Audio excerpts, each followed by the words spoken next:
Nah, peristiwa Karbala ini sering sekali kita dengar di bulan Muharram biasanya, dan memang yang paling banyak mengangkatnya adalah kaum Syiah karena ada tujuan-tujuan tertentu atau ingin mengambil simpati dari kaum muslimin yang mungkin belum tahu tentang agama. Oleh sebab itu, terkait dengan memang sebenarnya saya diberi tugas waktu itu beberapa bulan yang lalu untuk menyampaikan sejarah perihal Daulah Umayyah, dan itu sudah saya lakukan 2 kali. Nah, yang ketiga ini adalah peristiwa besar yang terjadi juga di dalam rentang kepemimpinan Bani Umayyah. Oleh sebab itu ini sebenarnya juga masih bisa dilihat bukan sebagai kajian yang terlepas dari tema besar tarikh Daulah Umayyah, tetapi ini adalah suatu topik yang mungkin perlu kita ketahui. Nah, sebagai rujukan sebenarnya mungkin banyak kitab-kitab yang bisa kita pakai, namun saya menggunakan kitab yang berjudul Ad-Daulatul Umayyah, Awamilul Izdihar wa Tada'iyatul Inhiyar. Ini yang ditulis oleh Dr. Ali Muhammad As-Sallabi. Jadi Daulah Umayyah ya, di antara faktor-faktor berkembangnya atau naiknya dia, dan dampak dari kemerosotannya atau dampak dari menurunnya daulah tersebut. Jadi kitab, memang rata-rata kitab yang ditulis oleh Dr. Ali Muhammad As-Sallabi ini rata-rata berbicara tentang kebangkitan dan keruntuhan ya. Sebagaimana membahas tentang daulah-daulah Seljuk, daulah Utsmaniyah dan seterusnya, dan daulah Abbasiyah juga. Beliau punya banyak buku tentang daulah ini dan menurut saya recommended ya. Recommended sekali, sangat saya rekomendasikan. Bahasanya juga sederhana, tidak jelimet, dan kemudian beliau bisa membawa kita untuk memahami sejarah ini secara wadih, secara dakik, secara luas, dan secara mendalam. Walaupun saya juga perlu menyadari bahwa waktu kita tidak terlalu banyak, hanya 1 jam kurang lebih. Oleh sebab itu beberapa bagian nanti saya ringkas-ringkas saja. Ini saya ambil dari buku beliau. Yang pertama, kita perlu tahu Yazid, nama lengkapnya Yazid bin Muawiyah bin Abi Sufyan. Muawiyah bin Abi Sufyan adalah ayahnya yang juga merupakan pendiri dari Daulah Umayyah. Kemudian Abu Sufyan adalah dulunya pernah menjadi salah satu musuh dari Rasulullah SAW, salah seorang yang berhasil menyelamatkan rombongan kafilah dagangnya Quraisy di Badar. Kemudian setelah Badar memimpin Uhud, kemudian juga memimpin peperangan atau pengepungan Madinah di dalam peristiwa Khandaq atau Ghazwa Al-Ahzab, dan baru masuk Islam. Kakeknya Yazid ini baru masuk Islam menjelang Fatu Mekah.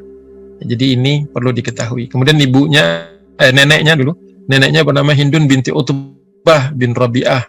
Ini istrinya Abu Sufyan, neneknya Yazid, yang masuk Islam juga setelah Fatu Mekah. Jadi suaminya masuk dulu sebelum Fatu Mekah, baru dia masuk Islam setelah Fatu Mekah ya.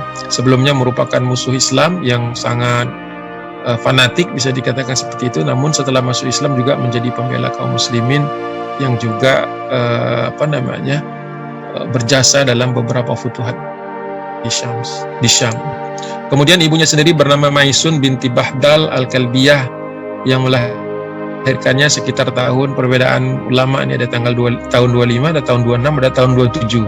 Ada 3 tahun ya berdasarkan versinya masing-masing. Imam At-Tabari, kemudian Ibnu Sa'ad di dalam kitabnya Tabaqatul Kubra, dan juga versi Ibnu Katsir ya. Jadi ada tiga versi, tapi semuanya sepakat Yazid bin Muawiyah bin Abi Sufyan ini lahir pada masa kekhilafahan Utsman bin Affan. Jadi beliau masih kecil ketika terjadi fitnah itu. Makanya dia termasuk juga sebenarnya golongan tabi'in yang masih muda usianya. Kemudian Yazid juga salah satu di antara kelebihan-kelebihan yang mungkin jarang dibahas atau mungkin justru disembunyikan oleh sebagian orang adalah bahwa beliau pernah ditugaskan di zaman ayahnya, di zaman Muawiyah bin Abi Sufyan. Kita kira-kira pertengahan era Muawiyah sebagai khalifah Bani Umayyah, itu pernah dikirim menuju Konstantinopel mengharapkan ridho Allah Subhanahu wa taala. Walaupun banyak orang yang nyinyir menulisnya, wah ini cuma akal-akalan saja supaya dipimpin supaya dapat nama, macam-macam lah ya. Kita nggak bisa menilainya seperti itu. Karena di dalam rombongan ini banyak sekali sahabat-sahabat yang pernah bertemu dengan Nabi, seperti Khalid bin Zaid atau dikenal dengan nama Abu Ayyub Al-Ansari, kemudian juga Ibnu Umar, Abdullah bin Umar itu juga ikut di dalam peperangan ini. Dan banyak sahabat-sahabat yang tergolong muda usianya, sebaya atau mungkin di atas Yazid sedikit, itu yang ikut berperang di dalam pertempuran ini. Dan Rasulullah SAW mengabarkan bahwa awalu jaisin min ummati yaghzuna madinata qaisara maghfurun lahum, kata Nabi. Jadi Rasulullah bersabda bahwa rombongan pertama, pasukan pertama dari kalangan umatku yang menyerang atau melakukan serangan kepada kota Madinah. Ya, Madinah itu kotanya Kaisar, ya, disebut dengan ada sahabat yang pertama, Ayul Madinah ya Rasulullah, ditanya kota apa ini Madinah Kaisar, kata Nabi, wahya Konstantinopel yang kita kenal sekarang sebagai Istanbul. Maghfurun lahum, kata Nabi, mereka mendapatkan ampunan dari Allah Subhanahu wa taala. Jadi banyak juga ulama yang berpendapat bahwa Yazid juga punya amalan-amalan yang kuat, punya lepas dari mungkin kontroversi yang terjadi sesuai dengan tema kita itu kontroversi yang terkait dengan terbunuhnya Al-Husain bin Ali bin Abi Thalib, ya, radhiyallahu anhu, cucu Nabi sallallahu alaihi wasallam.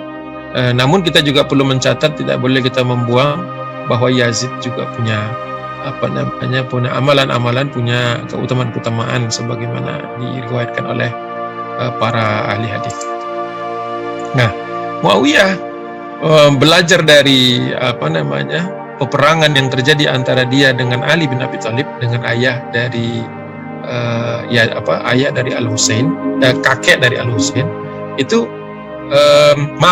ayah dari Al-Husain bertempur dengan Ali bin Abi Thalib, maka tidak ingin terjadi lagi perpecahan. Memang pada masa Muawiyah bin Abi Sufyan kan sudah kita bahas dalam pertemuan sebelumnya, ketika kakaknya Al-Husain yaitu Al-Hasan bin Ali bin Abi Thalib radhiyallahu anhuma itu telah menyerahkan dengan syarat-syarat agar tidak terjadi lagi perpecahan di kalangan umat. Maka terjadi persatuan umat tahun di mana Al-Hasan bin Ali kemudian menyerahkan tampuk kepemimpinan kepada ayah dari Yazid yaitu Muawiyah bin Abi Sufyan. Nah, Muawiyah khawatir terjadi lagi perpecahan yang terjadi di zamannya, maka kemudian sudah menyiapkan seorang pemimpin. Jadi tidak mau lagi terulang setelah Khalifah Utsman bin Affan wafat, kan naik Ali bin Abi Thalib, dan kemudian di situ dia juga kemudian diangkat dan terjadi perpecahan. Maka dia kemudian melakukan satu ijtihad baru, yaitu mengangkat anaknya sendiri, karena dia yakin kepada anaknya ini, bahkan dia sudah kirimkan dalam berbagai operasi, berbagai misi supaya punya pengalaman yang baik gitu. Jadi Muawiyah menyusun wasiat bahwa kalau nanti dia meninggal dunia, hendaklah seluruh kaum muslimin, ini instruksinya sampai ke daerah-daerah, ke tingkat gubernur agar membaiat anaknya. Walaupun waktu itu banyak juga tentu saja yang pro dan kontra gitu. Termasuk nanti Al-Husain bin Ali bin Abi Thalib, kemudian Abdullah bin Umar, kemudian Abdullah bin Zubair, tiga yang paling menentang cara ini gitu, menentang prosesi ini. Walaupun sebenarnya, ya ini bukan masalahnya, seandainya yang diwasiatkan itu bukan anaknya, mungkin tidak banyak yang tidak banyak yang menentangnya. Tetapi karena ini diberikan kepada anak dan dikhawatirkan oleh para sahabat yang masih hidup pada saat itu akan menjadi satu dinasti, makanya banyak yang menentang dan menuntut terjadinya syura sebagaimana yang dikenal oleh kaum muslimin pada saat itu. Jadi ketika Abu Bakar As-Siddiq radhiyallahu anhu menunjuk Abu Umar bin Khattab, itu kan prosesnya tidak ada masalah. Semua orang paham siapa Umar, dan semua orang paham kapasitas Umar, dan Umar tidak punya ikatan darah dengan Abu Bakar. Jadi sebenarnya penunjukannya itu nggak masalah, bukan masalah pada penunjukannya, tetapi yang jadi masalah adalah ini ayah menunjuk anak gitu. Sehingga dikhawatirkan, dan orang masih berdebat tentang apakah Yazid bin Muawiyah ini punya kapasitas untuk memimpin umat gitu. Jadi masalahnya di situ, bukan masalah apakah penunjukan ini sesuatu yang batil. Ternyata tidak. Jadi Amirul Mukminin memang punya hak untuk menunjuk siapa yang meneruskan. Hanya saja ini nanti akan menjadi presiden kemudian dari dinasti-dinasti.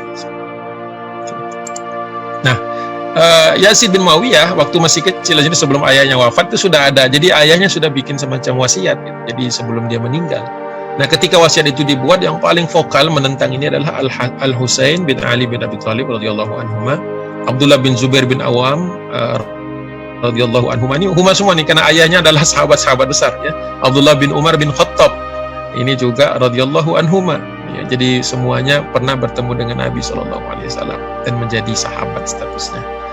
Jadi Yazid ketika ayahnya Muawiyah bin Abi Sufyan meninggal dunia waktu itu, dia langsung dibaiat oleh penduduk Ahlus Syam sebagai khalifah. Nah, kemudian dia menginginkan agar 3 orang yang vokal ini segera juga berbaiat kepadanya karena maslahat umat supaya tidak terjadi perpecahan. Nah, ini di sini nih awal peristiwa-peristiwa itu. Lihat slide kedua. Nah, Yazid bin Muawiyah memerintahkan kepada gubernur Madinah yang waktu itu dijabat oleh Al-Walid bin Utbah bin Abi Sufyan. Jadi ini masih anak dari saudaranya Muawiyah ya, sama-sama dari terah Abi Sufyan ya. Untuk mengambil baiat 3 orang tadi yang disebutkan. Nah, Al-Husain bin Ali bin Abi Thalib ketika didatangi oleh Al-Walid bin Utbah agar meminta dia agar segera berbaiat kepada Yazid bin Muawiyah, meminta penangguhan atas baiat tersebut ya. Dan di dalam penangguhan tersebut kemudian beliau meninggalkan Madinah menuju Mekah. Kalau Dr. Ali Muhammad Shalabi itu menyebutkan kenapa orang-orang kenapa orang-orang yang menentang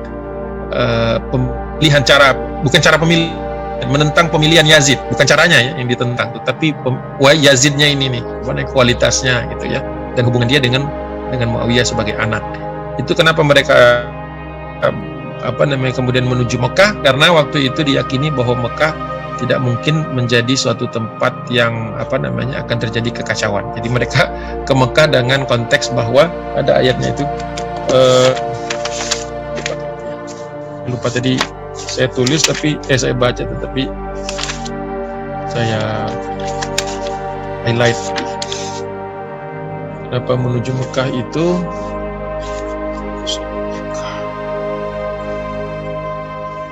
kalau nggak ketemu nanti saja, khawatir terputus ini. Tadi saya baca kok nggak saya tandain. Ya sudah, nanti saja kalau ketemu, mudah-mudahan sambil lewat nanti. Tadi ada dan ingin saya tulis tapi kemudian tidak sempat diinsert ke sini. Jadi semuanya menuju Mekah dengan keyakinan bahwa Mekah akan menjadi tempat yang aman. Jadi tidak akan terjadi huru-hara, tidak akan terjadi hal-hal yang negatif karena diyakini Mekah merupakan tempat yang Allah lindungi wilayah di sekitarnya itu. Jadi masih penasaran ya, sudah. Kemudian yang kedua didatangi oleh Al-Walid bin Utbah itu adalah Abdullah bin Zubair ya. Namun Abdullah bin Zubair tidak memberikan jawaban. Jadi tidak menjelaskan kenapa dia tidak mau membaiat Yazid bin Muawiyah. Namun diam-diam dia berangkat ke Mekah lebih dahulu karena cara pemikirannya sama ya. Kalau oposan-oposan waktu itu atau yang tidak sepakat dengan pengangkatan Yazid bin Muawiyah ini biasanya mencari perlindungannya di Mekah.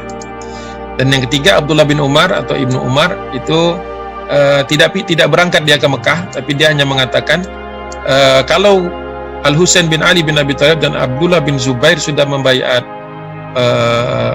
Yazid bin Muawiyah, maka saya pun akan mengikutinya. Jadi dia memposisikan diri menunggu 2 orang yang menurut dia paling kompeten gitu, paling bisa diikuti pada waktu itu, karena dia tidak ingin menjadi seseorang yang kemudian keluar dari kesepakatan orang-orang sahabat-sahabat yang masih hidup di zaman tersebut. Nah, Abdullah bin Zubair mengikuti sikap Al-Husain menentang pembaiatan itu. Sebenarnya kan kalau ditanya kenapa sih Al-Husain dan Abdullah bin Zubair, Ibnu Zubair itu kadang-kadang disingkatnya itu, kenapa tidak ikut, kenapa tidak langsung saja sih berbaiat gitu, dijelaskan oleh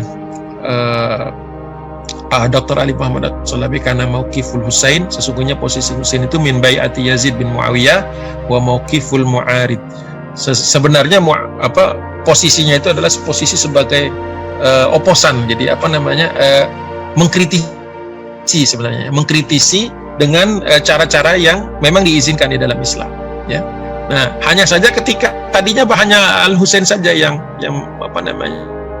mengkritisi cara-cara seperti ini, cara-cara di mana dari seorang ayah menominasikan anaknya sendiri untuk dibaiat, ya. Nah, tapi waktu itu diikuti. Jadi Al Husain kemudian diikuti oleh Abdullah bin Zubair, ya. Wasyarakahu fil ma'aridati Abdullah bin Zubair, ya, Abdullah bin Zubair, dan inilah yang menjadi sebabnya, ya, alasan mereka berdua ini, ya, adalah menjaga proses, ya, prinsip-prinsip dari syura, ya. Jadi wasababu fi dzalika hirsuhuma ala mabda'i syura.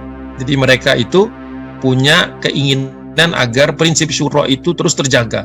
Ya, prinsip syura itu tidak menjadi suatu mainan-mainan gitu. Tidak bisa seorang pemimpin terus kemudian melangkahi proses syura kemudian langsung menominasikan. Sebenarnya dasarnya itu.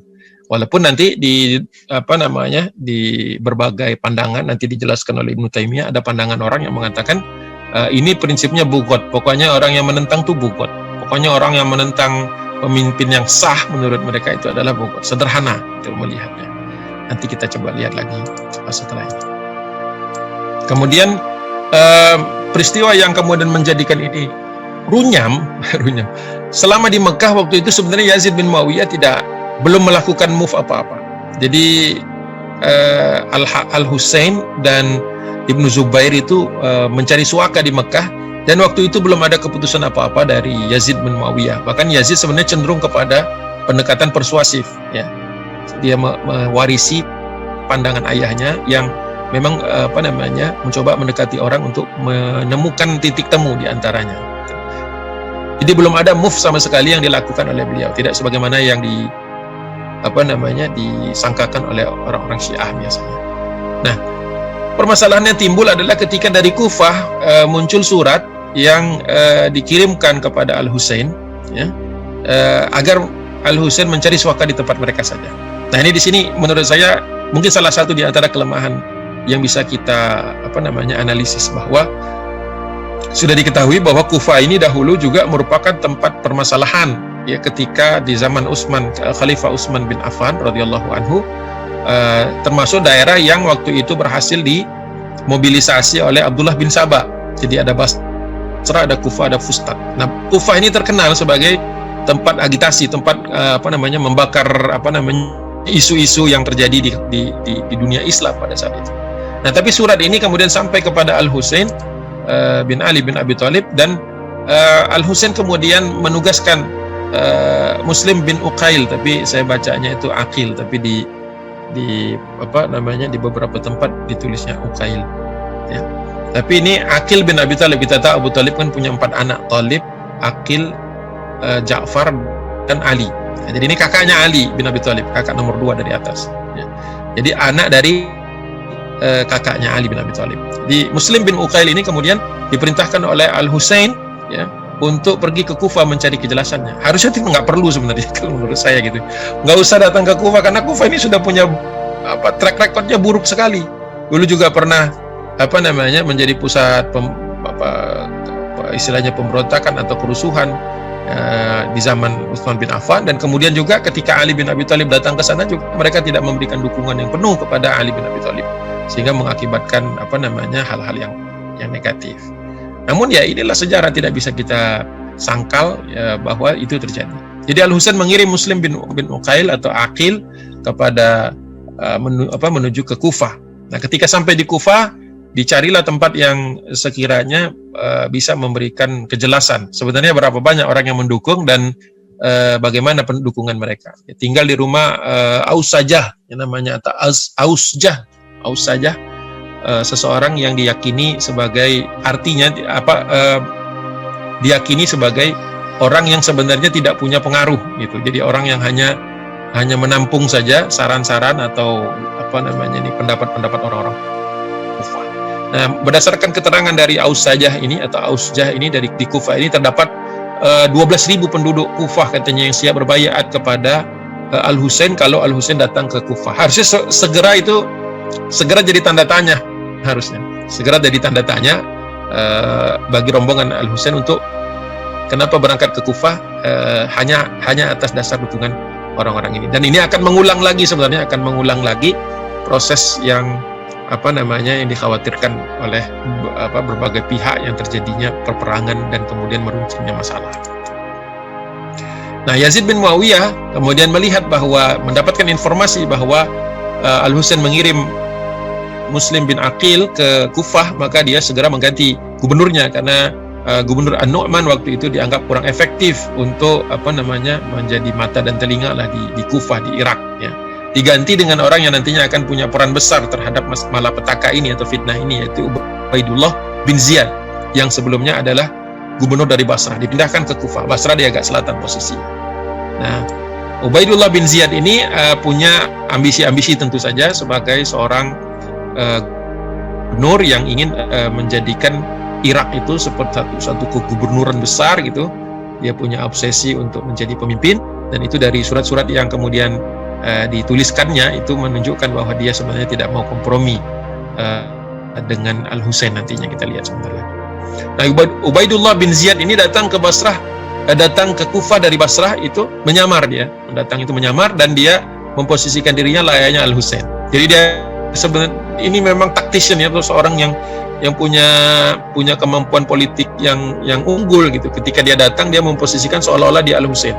Sehingga ketika datang dia ingin melihat seberapa banyak sebenarnya orang Kufah ini yang mendukung Al-Husain. Dan ternyata cukup banyak. Ini yang membuat dia agak khawatir waktu itu.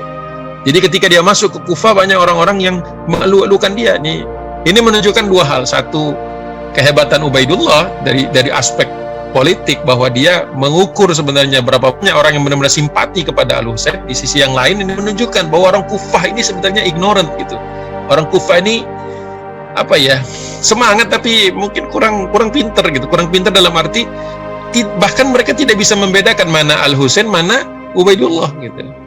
Jadi harusnya kan ya, kalau bicara tentang dukungan, maka dukungan ini kan harus jelas, dan kemudian harus bisa melihat siapa yang didukung dan didukung atas dasar apa. Dari sini sebenarnya sudah, menurut Dr. Ali Muhammad As-Salabi, di sini sebenarnya sudah sangat mengkhawatirkan bahwa Kufah itu sebenarnya dukungannya hanya dukungan stempel atau dukungan di atas kertas, atau dukungan yang sebenarnya tidak didukung oleh kekuatan gitu.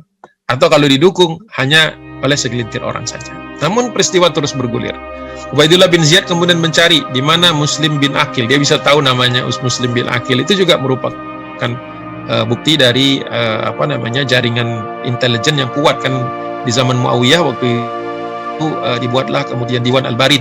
Sebenarnya itu semacam kementerian pos gitu ya, pos dan surat menyurat. Tapi sebenarnya di dalamnya itu adalah sebenarnya dinas intelijen untuk memata-matai orang-orang yang sekiranya bertentangan atau memiliki niat-niat yang buruk terhadap umat, terhadap Daulah Umayyah. Jadi di sini kita bisa menyaksikan bahwa Ubaidullah bisa mengetahui orang-orang yang berpotensi membuat menggerakkan orang-orang Kufah. Ternyata nama Muslim bin Aqil diketahui. Nah, ketika dicari, sempat beliau berpindah rumah dari rumahnya Ausajah itu tadi, pindah ke rumah seseorang yang bernama Hani bin Urwah Al-Muradi ya, untuk mengelabui pencarian. Jadi sempat ada kejar-kejaran itu di Kufah, cari-mencari. Jadi rejim yang mencari seorang yang diduga akan melakukan konsolidasi kekuatan untuk kedatangan Al-Husain. Jadi Al-Husainnya masih di Mekah, belum sampai ke Kufah. Nah, kemudian Muslim bin Aqil mengirim surat. Jadi dalam kondisi seperti ini seharusnya dia tidak menulis surat. Ini kalau mau seharusnya gitu ya.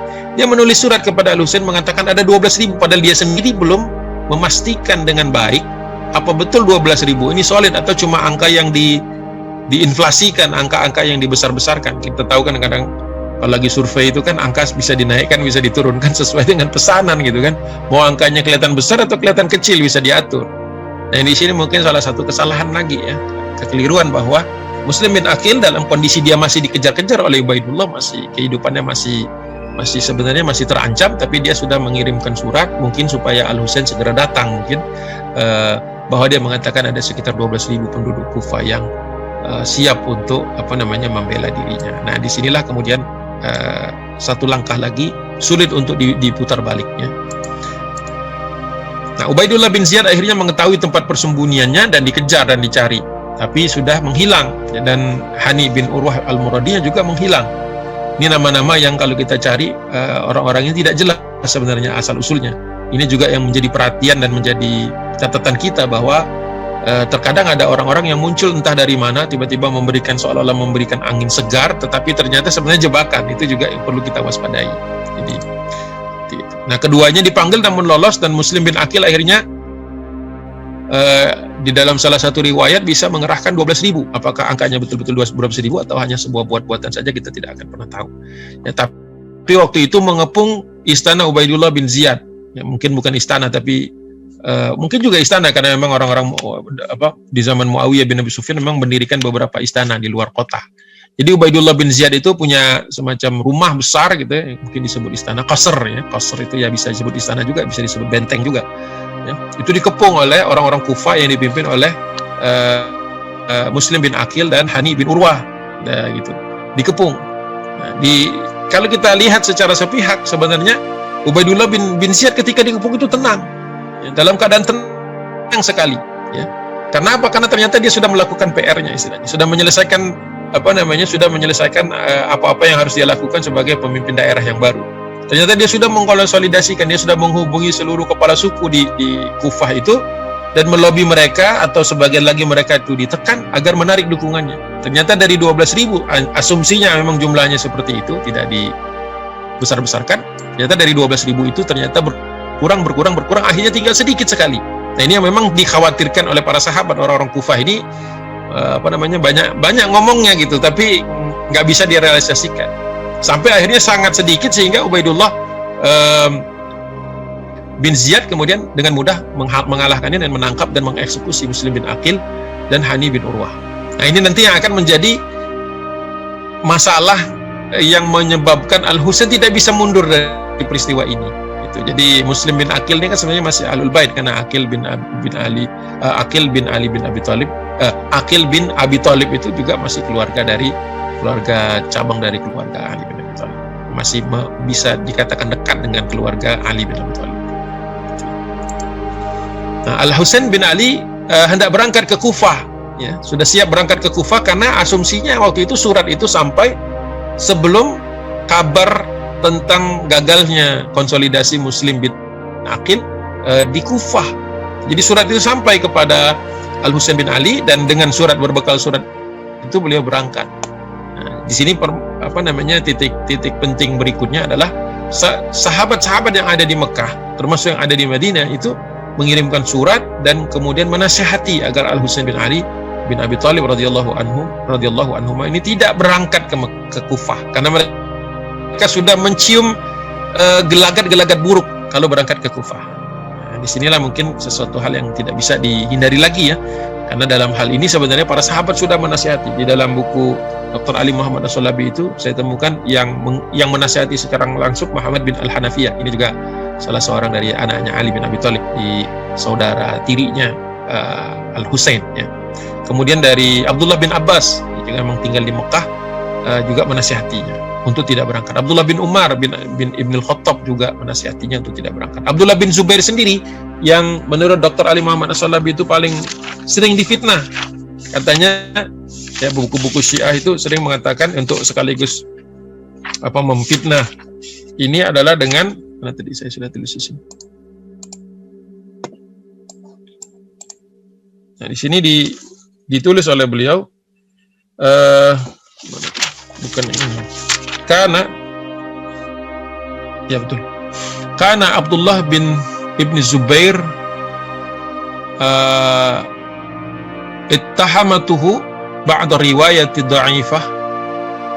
Jadi banyak sekali tuduhan-tuduhan ittahamah itu, tuduhan-tuduhan kepada Abdullah bin Zubair yang berdasarkan riwayat-riwayat yang lemah, ya, bahwa dia anahu ahadun al-mutasabibina, satu di antara orang-orang yang banyak menyebabkan. Jadi dia didakwa banyak kitab menurut Dr. Ali Muhammad As-Sulabi yang memasukkan nama Abdullah bin Zubair ini sebagai salah satu yang bertanggung jawab atas fi iqna'il Husain, ini mempengaruhi Al-Husain bin Ali bil khuruji ila Kufah.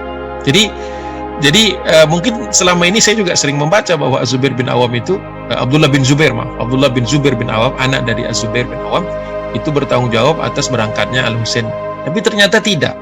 Ya, ternyata tidak, dan ditemukan riwayat yang kuat oleh Dr. Ali Muhammad Shalabi, annahu qad asadal nasaih, memberikan masukan yang sangat berat kepada Lil Husain, bahkan memberikan peringatan wa hadarahu min mughbatin, ya, dengan meninggalkan. Jadi konsekuensi mughbatin itu konsekuensi dari mughadaratil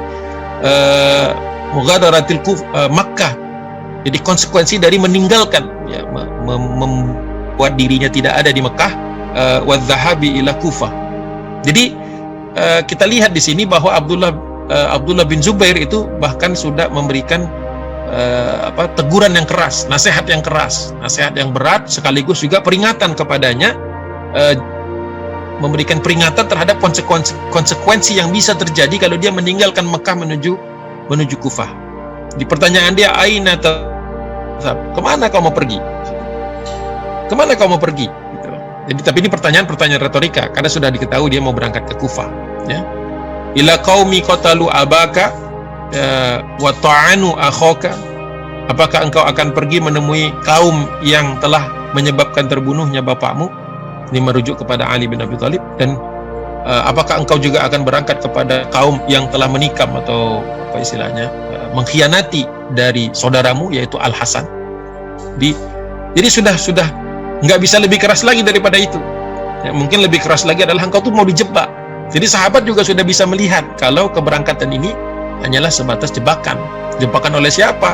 Oleh orang-orang yang di Kufah, orang-orang yang dahulu pernah juga bertanggung jawab terhadap fitnah yang terjadi atas diri Utsman bin Affan dan juga kepada Ali bin Abi Thalib.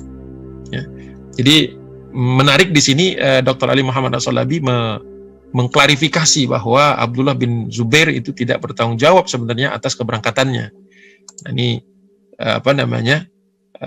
kalau bahasa beliau itu, nasihat itu tidak bisa mencegah takdir Allah, gitu ya. Jadi nasihat-nasihat yang kita sampaikan itu ya sebatas bahwa itu adalah tanggung jawab kita kepada seorang sahabat kita atau saudara kita. Tapi apa yang akan terjadi pada dirinya ya sudah digariskan oleh Allah Subhanahu wa taala. Jadi tetap berangkatlah Al-Husain bin Ali bin Abi Thalib ini, ya. Nah, ketika setelah dia berangkat sudah sampai sampai di luar kota Kufah, katakanlah seperti itu, barulah dia tahu bahwa Muslim bin Aqil sudah dibunuh dan sempat berkeinginan untuk kembali ke Mekah. Jadi Al-Husain sendiri baru sadar itu setelah sampai di Kufah. Ya. Nah, ini sadarnya ibaratnya nggak terlambat, tapi sudah terlalu mepet gitu ya. Tidak terlambat, tapi terlalu mepet. Sadar bahwa beliau sadar bahwa ini sebenarnya jebakan gitu. Jebakan atau sesuatu yang suatu kelemahan dari Muslim bin Aqil sendiri. Jadi, ada dua kemungkinan, bisa jebakan, bisa sebenarnya Muslim bin Aqil tidak sadar bahwa 12.000 penduduk di kota Kufah itu sebenarnya bukan angka real gitu, bukan angka yang sebenarnya, bukan angka basicnya, itu bukan angka yang bisa diandalkan.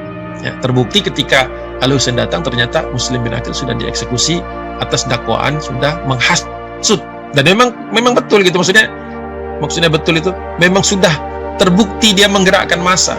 Cuman masalahnya massanya yang digerakkan ini dikira 12.000 ternyata bisa hilang, tinggal sedikit.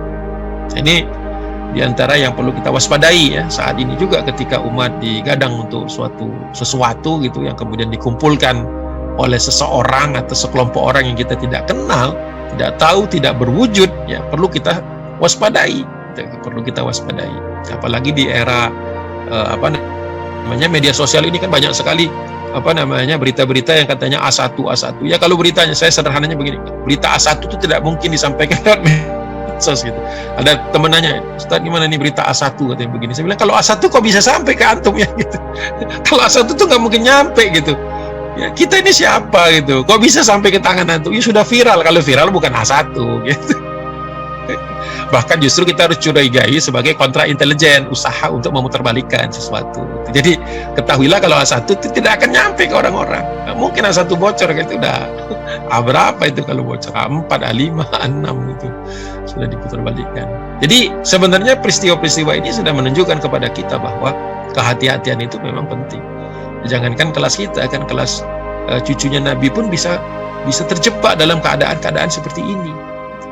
Jadi ini perhatian besar buat kita gitu ya, terutama yang hidup di akhir zaman tadi disebutkan ya, menjelang zaman akhir tadi saya dengar juga.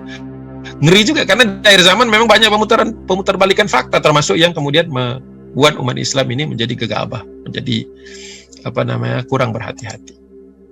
Nah, masalahnya ketika mau pulang di situ sebenarnya kalau pulang itu selesai masalah mungkin ya. Kita tidak bisa berandai, tidak bisa laukana, tidak bisa berandai-andai. Tapi seandainya waktu itu langsung pulang ke Mekah, mungkin permasalahannya cuma menyelesaikan tentang kedudukan hukum dari Muslim bin Aqil dan orang-orang yang dibunuh. Tapi masalahnya ketika dia mau pulang, keluarga dari Muslim bin Aqil yang ada di dalam rombongan Al-Husain ini mengatakan, marilah kita terus ke Kufah, paling tidak untuk menuntut balas kematiannya, atau menuntut pengusutan atas dasar apa dia dibunuh. Nah, menurut saya dua-duanya ini berat sebenarnya. Kenapa berat? Kalau diteruskan ke Kufah, benar-benar sampai ke Kufah, pertama akan jadi masalah karena Muslim bin Aqil nggak bisa ngelak, dia mati dalam keadaan sedang mengepung istana dari penguasa yang sah gitu ya, yang sahnya itu yang jadi masalah. Sehingga sebenarnya sekarang ini sudah seperti buah si malakama ya. Kalau diterusin akan jadi masalah, kalau pulang ini akan terjadi perpecahan. Artinya sebagian dari kelompok itu akan tetap berangkat. Nah, pada saat ini kondisinya sebenarnya sudah bisa dilihat ya, akan menjadi runyam gitu ya, akan menjadi masalah karena nanti Al-Husain mungkin karena tidak enak juga mungkin ya. Ini juga mungkin salah satu, mungkin bukan kelemahan tetapi mungkin kecenderungan dari Al-Husain ini gak enak gitu, mungkin segan atau tidak mau mengecewakan. Jadi dia tetap berangkat ke Kufah, tapi bukan lagi untuk menuntut urusan kekhalifahannya Yazid bin Muawiyah, tapi untuk menuntut kematian dari Muslim bin Aqil. Tidak ada sedikit perubahan di situ. Namun belum sampai juga ke Kufah, sudah dihentikan. Jadi Ubaidullah tidak mau Al-Husain masuk ke kota Kufah. Nah, disinilah kemudian banyak kritikan besar nanti kepada Ubaidullah sebagai salah satu orang yang, kalau di dalam buku Dr. Ali Muhammad As-Salabi ini ada beberapa orang yang dianggap bertanggung jawab ya. Ubaidullah itu termasuk orang yang ketiga yang paling bertanggung jawab. Yang pertama Ahlul Kufah secara umum yang paling bertanggung jawab. Yang kedua Umar bin Sa'ad bin Abi Waqqas, nanti belum keluar orangnya dalam kisah ini. Kemudian nanti yang ketiga nanti yang paling bertanggung jawab itu adalah Ubaidullah. Oh maaf, Ubaidullah itu orang kedua yang paling bertanggung jawab kalau menurut mizannya, timbangannya Dr. Ali Muhammad Salafi. Setelah Ahlul Kufah baru Ubaidullah bin Ziyad, baru kemudian Umar bin Sa'ad bin Abi Waqqas, baru yang paling bertanggung jawab keempat adalah Yazid bin Muawiyah. Jadi rentangnya seperti itu. Sebentar kita lanjutkan dulu sebelum nanti kecampur-campur dengan analisis. Sekarang kita lihat dulu kronologinya. Ya. Nah, ketika rombongan Al-Husain bin Ali bin Abi Thalib radhiyallahu anhum ini hampir masuk kota Kufah. Kita tahu kota Kufah itu di dekat sungai Eufrat ya. Itu dihalangi, tidak boleh masuk kota ya, oleh pasukan yang digelar di situ, pasukan kavaleri katanya. Tapi pada waktu itu supaya tidak terjadi pecah perang atau pecah pertempuran di situ, akhirnya Al-Husain ini kemudian mundur ke satu tempat tidak jauh dari Kufah yang namanya Karbala. Ya. Nah, kenapa harus ke situnya? Ya itu udah sejarah lah, nggak bisa dibahas lagi. Kenapa nggak ke sini? Kenapa nggak ke situnya? Itu nggak bisa dibahas lagi. Pokoknya dia menuju Karbala, satu daerah kecil sebenarnya, kampung kecil sebenarnya di Irak waktu itu, di luar kota Kufah. Itu sampai ke sana. Nah, ketika sampai di sana, Ubaidullah bin Ziyad ini bingung mau cari siapa nih kira-kira orang yang kira-kira setara atau kira-kira bisa mengurusi masalah ini. Maka dicarilah seorang anak sahabat lagi. Jadi ini anak-anak sahabat semua nih yang ada di dalam peristiwa ini sebagian besar, yaitu Umar bin Sa'ad bin Abi Waqqas.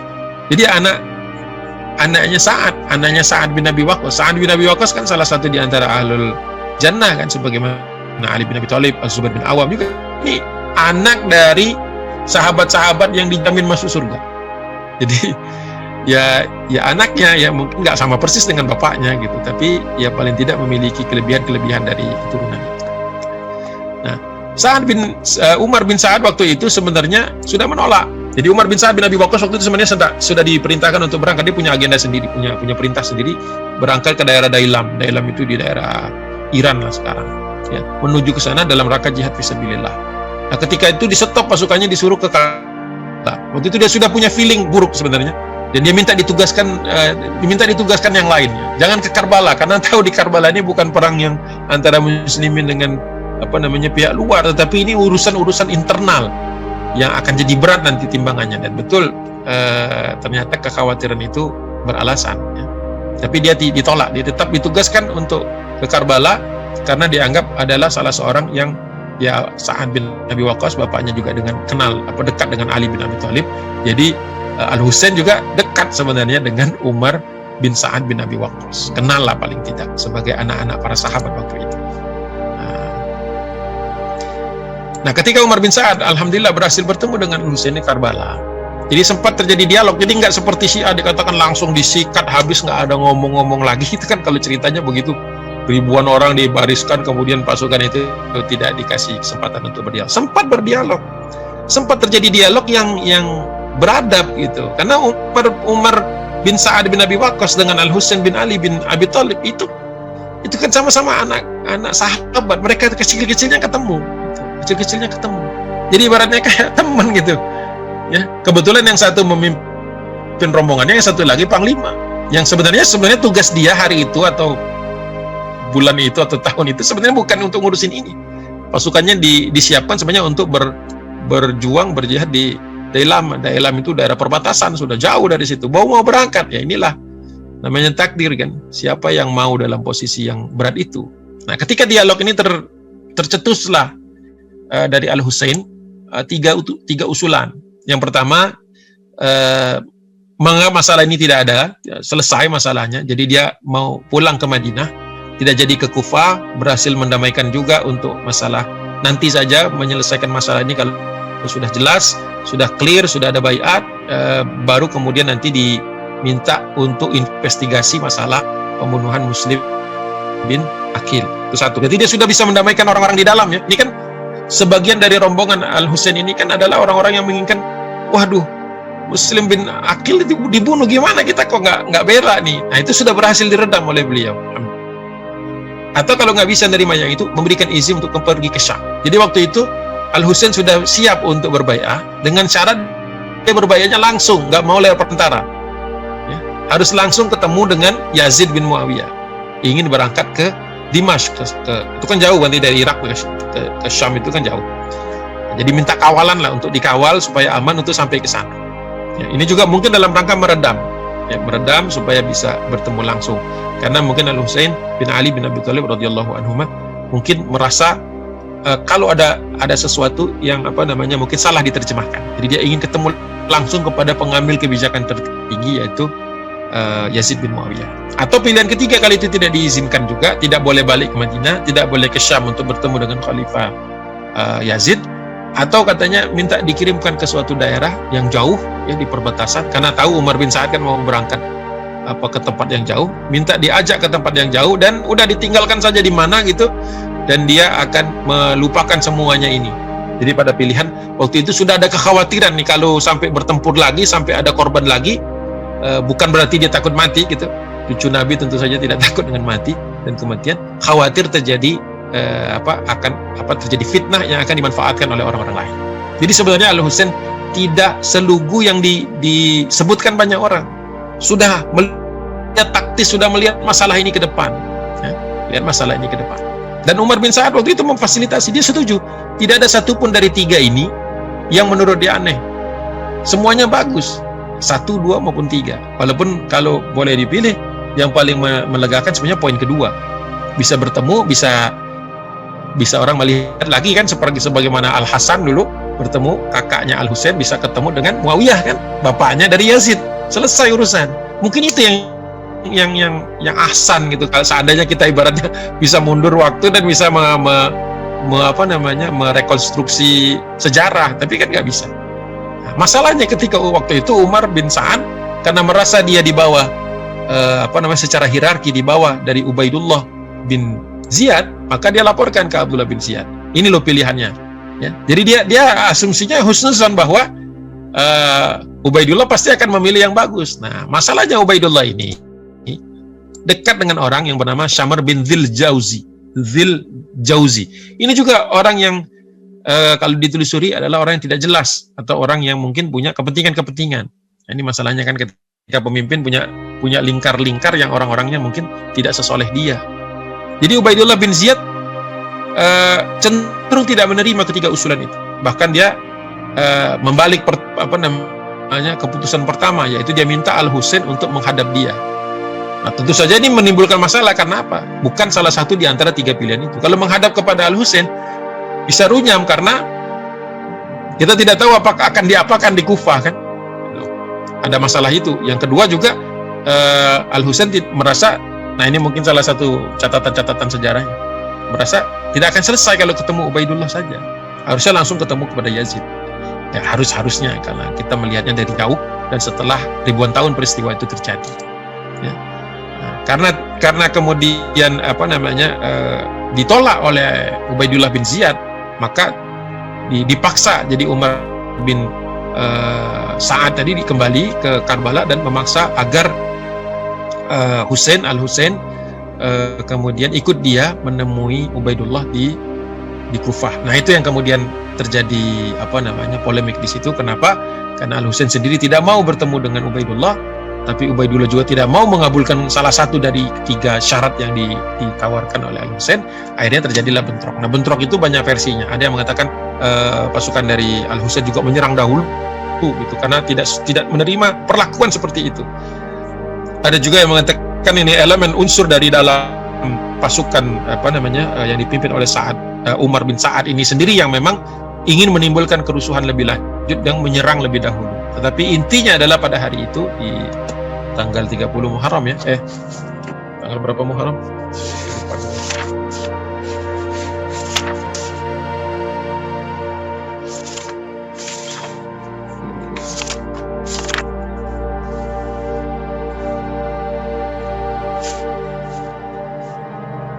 Yang jelas tahunnya itu 61 Hijriah.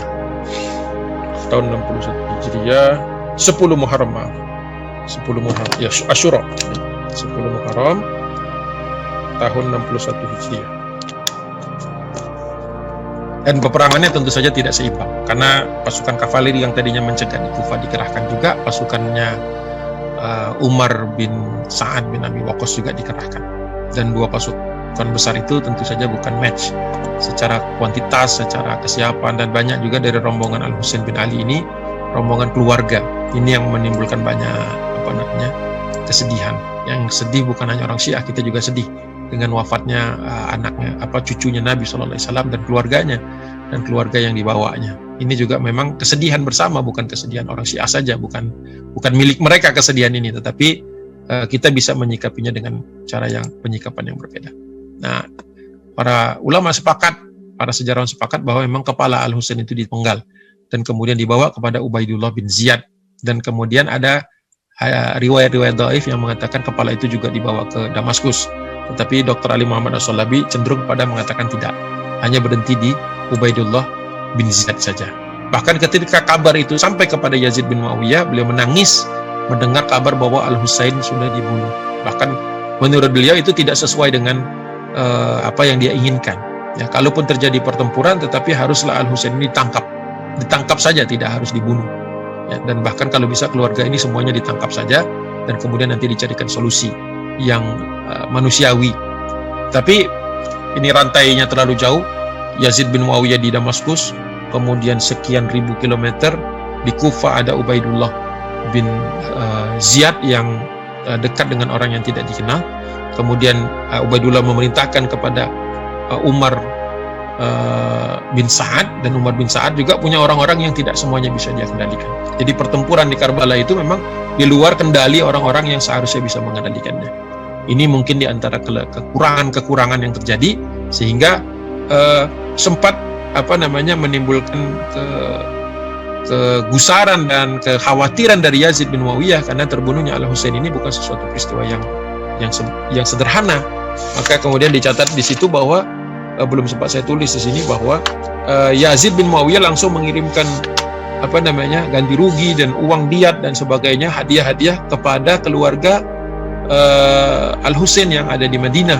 Jadi dikirimkan uang dan dikirimkan utusan untuk memohon maaf dan kemudian mengganti rugi, jadi mengganti kerugian-kerugian yang seandainya ada gitu. Jadi maksudnya yang bisa dikuantifikasi. Dikirimkan ke Madinah dan juga memberikan kabar dan menyampaikan penyesalan yang mendalam di Mekah dan di kota-kota besar yang lain, di Fustat, di Damaskus dan seterusnya.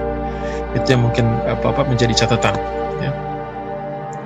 Bahkan dicatat juga di sini bahwa Muawiyah bin Abi Sufyan, Yazid bin Muawiyah sempat melaknat Ubaidullah bin Ziyad, ya. Yang satu Yazid, yang satu Ziyad, bolak-balik seperti itu. Melaknatnya tapi tidak memprosesnya secara hukum. Jadi ada kritikan kepada Yazid bin Muawiyah bahwa dia tidak menghukum Ubaidullah bin Ziyad. Harusnya kalau dia melaknatnya harusnya dia copot dan kemudian harusnya dia dianggap sebagai melampaui tugasnya, melampaui wewenang yang diberikannya. Hanya saja yang tidak bisa dibuktikan adalah apakah ada instruksi secara khusus atau ini hanya sebuah penyesalan setelah kejadian. Adakah perintah untuk membunuh Al-Husain bin Ali? Itu kalau menurut orang-orang Syiah pendapat perintah itu turun langsung dari Yazid bin Muawiyah. Tapi kalau menurut Ahlussunnah wal Jamaah, ini adalah kesalahan instruksi di bawah, kesalahan instruksi dari tingkat yang terbawah, ya.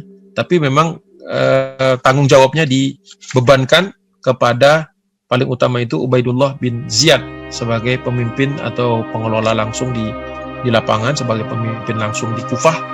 Dan kemudian tadi Ahlul Kufah juga tidak bersih dari masalah karena mereka ada di dalam rombongan Umar bin Sa'ad, sekaligus juga ada di dalam rombongan kavaleri yang ada di Kufah, yang mungkin sudah dipengaruhi agar tidak membela Al-Husain bin Ali. Jadi untuk apa mereka waktu itu mengundang Al-Husain bin Ali ke Kufah kalau mereka sendiri tidak siap untuk melindunginya?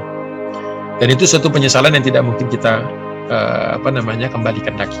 Nah, kembali kepada analisis dari Ibnu Taimiyah yang dimuat oleh Dr. Ali Muhammad As-Salabi, bahwa ada 3 kelompok untuk ada pembagian, ada terbagi ke dalam 3 kelompok orang-orang menyikapi peristiwa Karbala ini. Yang pertama itu adalah kelompok yang berpendapat bahwa Al-Husain memenuhi syarat untuk dibunuh karena dianggap sebagai bukot, sebagai orang yang memecah belah. Itu pendapat satu. Ya, pendapat satu ini adalah pendapat yang ekstrim juga. Yang kedua mengatakan bahwa Al-Husain itu adalah seorang pemimpin yang berhak untuk ditaati. Ini pendapat Syiah yang nomor 2. Jadi orang-orang yang membunuhnya, menzaliminya, ini sudah keluar dari batas-batas kewajaran. Nah, yang ketiga, yang pertengahan, dan ini yang pendapat Ahlussunnah wal Jamaah menurut Ibnu Taimiyah, itu bahwa Al-Husain pada waktu itu dizalimi, jelas, dan dia wafat dalam keadaan syahid, ya. Tapi sama sekali dia tidak boleh dan tidak bisa disebut sebagai pemimpin umat, karena waktu itu syura belum memutuskan apa-apa, belum memutuskan siapa yang akan menjadi khalifah. Bahkan pada waktu itu memang satu-satunya yang dibaiat oleh sebagian dari kaum muslimin, belum seluruhnya, tapi sudah sebagian besar, adalah Yazid bin Muawiyah. Nah, berdasarkan kaidah tersebut, posisi Yazid bin Muawiyah tentu saja ada kesalahan, bahkan ada dosa di situ, membiarkan seseorang seperti Ubaidullah bin Ziyad untuk mengambil keputusan-keputusan yang tidak bisa dikendalikan langsung. Ya, harusnya ada orang turun langsung, bahkan harusnya Yazid bin Muawiyah turun langsung ke Irak, tapi dia juga mungkin takut ke Irak. Ya, harusnya ada kontrol langsung, kontrol melekat di situ, sehingga tidak terjadi hal seperti ini. Menyayangkannya setelah kejadian juga tidaklah sesuatu yang bisa dimaafkan begitu saja. Apalagi tidak menghukum Ubaidullah bin Ziyad sebagai eksekutor langsung di lapangan. Sedangkan Umar bin Sa'ad sudah maksimal, tetapi harusnya dia juga bisa menghentikan pasukannya dari membantai. Jelas tidak seimbang antara pasukan rombongan Al-Husain itu kan diperkirakan sekitar 50-75 rombongan. Sedangkan pasukan Umar bin Sa'ad bin Abi Waqqas saja sudah sekitar 5.000. Jadi tidak, secara angka itu sudah tidak masuk akal. Ya, secara angka itu sudah tidak masuk akal lagi. Jadi harusnya dia bisa menghentikan, sudah jadi cukup gitu. Jadi misalnya setelah beberapa panah melesat ada orang yang cedera atau yang mati, sudah harusnya langsung di stop, tidak perlu terjadi pembantaian. Tapi ya tidak bisa kita hindari bahwa ini sudah terjadi. Nah, tinggal lagi bagaimana kita mengambil pelajaran dari situ, bahwa pemimpin yang adil itu mahal. Kita bisa dapatkan pemimpin yang adil itu mahal, berat sekali kondisinya. Bisa mendapatkan seorang pemimpin yang bisa melihat konsekuensi dari keputusannya. Kebanyakan pemimpin kan kadang mengambil keputusan setelah salah baru bikin keputusan lain yang akhirnya salah lagi dan seterusnya dan seterusnya. Harusnya punya tim yang bisa diandalkan, bukan hanya tim orang-orang yang mencari muka saja, tetapi tim yang memang betul-betul mempertimbangkan maslahat umat. Saja mengumpulkan orang bertakwa dalam jumlah yang banyak itu nggak gampang di akhir zaman lagi.